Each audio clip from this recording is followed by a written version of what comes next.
السلام عليكم أمد الصوماليات meel walba joogto waan ii salaamay qofka Soomaaliga ah jareer iyo jilic wax walba sahay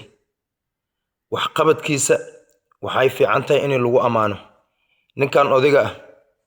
runtii waa nin aan isdhiigi karo shaqo fiican qurux badan deegaanada Puntland ka haya iyo deegaanada Soomaaliyeed oo dhan meel walba yihiin macna ma garatan marka nin walaalkii waxaan ku dhiilahay hore u soco maanta waxaad baxsato maalintii iyo malaaqarad helaysa adduuni aakhiraba wad ku liibaanaysaa sadaqada Soomaalina hal ku noqoto jireer iyo jilic kii dhibaataysan aragto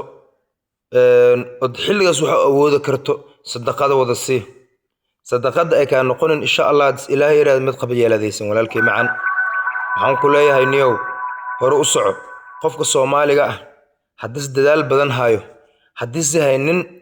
ummadda Soomaaliyeed meel walba joogto haday dhibaataysan yihiin nin garab taagan haduu yahay qofkaasi waa leeyahay in la amaano marka walaalkii macaan amaanad mudan tahay waqti xaadirkaas ilaahay waxaas mar walba ku tusaa qof xilligaas sadaqada u baanis ilaahay ku tusaa wada fiicanas ilaahay kugu wada marka insha Allah waxaan ku dheelaa walaalkii macaan ilaahay akula garab galo ilaahayna aku fududeeyo ninka waxaas tani haddad nooshahay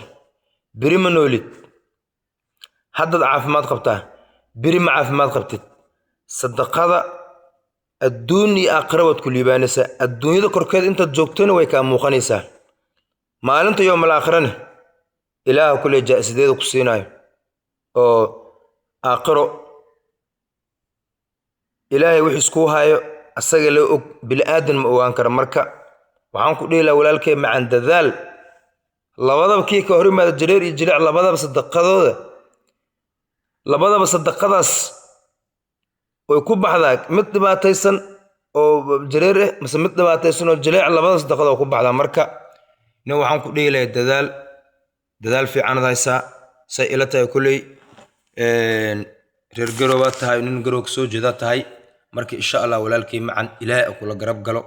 sadaqadana qabyaalad kuma fiicno sadaqada sember waxay ku fiican tahay qof alaala qofkii u baahan sadaqada ku fiican tahay marka ummadda Soomaaliyeed waxaan idin dheelahay ilaahay wuxuu yiri isku naxariista kadib idin naxariisana ninka walaalka oo dhibaataysan dad aragto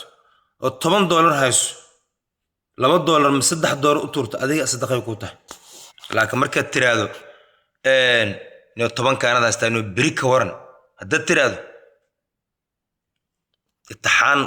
caad ugu dhacday imtixaanka marka insha Allah waxaan dheelaa walaalayaalow muuqaalkan share gareeyo meel dheer gaarsiiya ninka odiga waliba gaarsiiya insha Allah